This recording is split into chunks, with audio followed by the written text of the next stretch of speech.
Hello friends, welcome to my channel Sabita Tomar. आज की कहानी का नाम है संगति का प्रभाव। बहुत समय पहले की बात है। एक वृक्ष पर दो तोते अपनी माँ के साथ रहते थे। दोनों के रूप एक समान थे। एक बार जोर से आंधी आई। दोनों को लगने लगा कि वृक्ष उखड़कर गिर पड़ेगा। दोनों तोते व्याकुल हो उठे और वृक्ष उखड़ने के भय से आंधी में ही उड़ पड़े। तीव्र आंधी के कारण दोनों साथ साथ नहीं उड़ सके और दोनों एक दूसरे से बिछुड़ गए। परंतु वे दोनों आंधी का सामना देर तक नहीं कर सके। एक तोता चोरों की बस्ती में जा गिरा और दूसरा पहाड़ के नीचे ऋषि के आश्रम में जाकर गिरा। जो तोता चोरों की बस्ती में गिरा था वे चोरों की बस्ती में रहने लगा और जो तोता ऋषि के आश्रम में जाकर गिरा था वे ऋषि के आश्रम में रहने लगा। दोनों तोतों को एक दूसरे का पता ठिकाना ज्ञात था। एक दिन एक राजा शिकार के लिए निकला। उसके साथ उसका मंत्री और नौकर भी था। कुछ आगे बढ़ने पर राजा को एक हिरण दिखाई दिया। उसने अपना घोड़ा हिरण के पीछे दौड़ा दिया। हिरण का पीछा करते करते वे अपने साथियों से दूर निकल गया तथा सूर्य की तीखी किरणों से उसका शरीर झुलसने लगा। राजा का कंठ प्यास से सूखने लगा, किंतु जंगल में पानी कहाँ। दूर दूर तक कोई मनुष्य नहीं दिख रहा था, ना ही पानी का कोई स्रोत। थकान के मारे राजा का बुरा हाल था। अंत में घोड़े से उतरकर राजा एक छायादार वृक्ष के नीचे विश्राम करने लगा। तभी किसी की ककश आवाज़ सुनाई दी।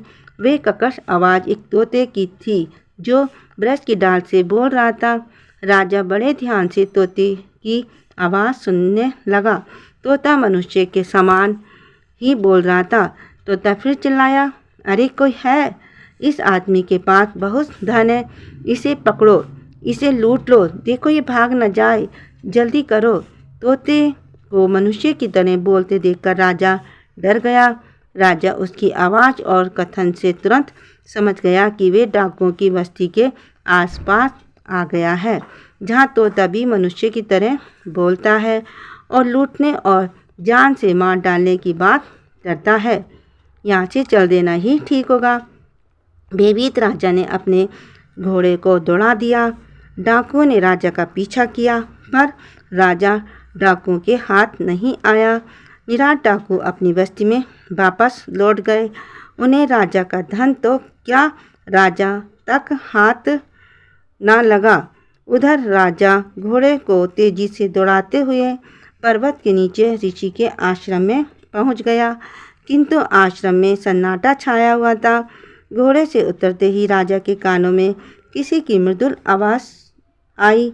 वे आवाज़ भी एक तोते की थी। तोता वृक्ष की डाल पर बैठा हुआ था। वे राजा को देखते ही बोला, आइए राजन, बैठिए, ऋषि विष्टाटन के लिए गए हैं। आश्रम में शीतल जल मौजूद है।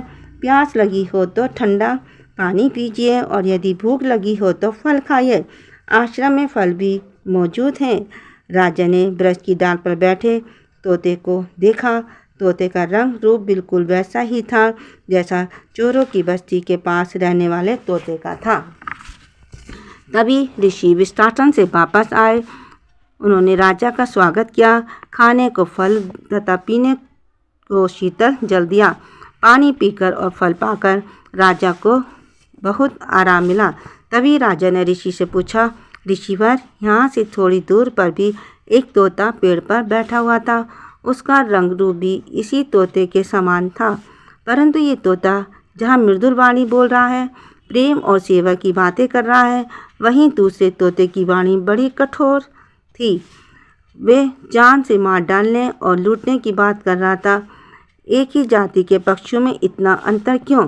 राजा के मुंह से पूरी बात सुनते ही ऋषि से पहले ही वे तोता बोल पड़ा, राजन, हम दोनों भाई हैं, एक ही माता पिता की संतान, परंतु प्रचंड आंधी के प्रकोप से हम दोनों भाई बिछुड़ गए। वे चोरों की बस्ती में जा गिरा और मैं ऋषि के आश्रम में। चोरों की बस्ती में रहने के कारण उसने चोरों की बातें सीख ली। चोरों ने उसे मारना, लूटना, पकड़ना और चिल्लाना सिखाया। इधर ऋषियों के आश्रम में रहने के कारण मैंने ऋषियों की बात सीख ली है।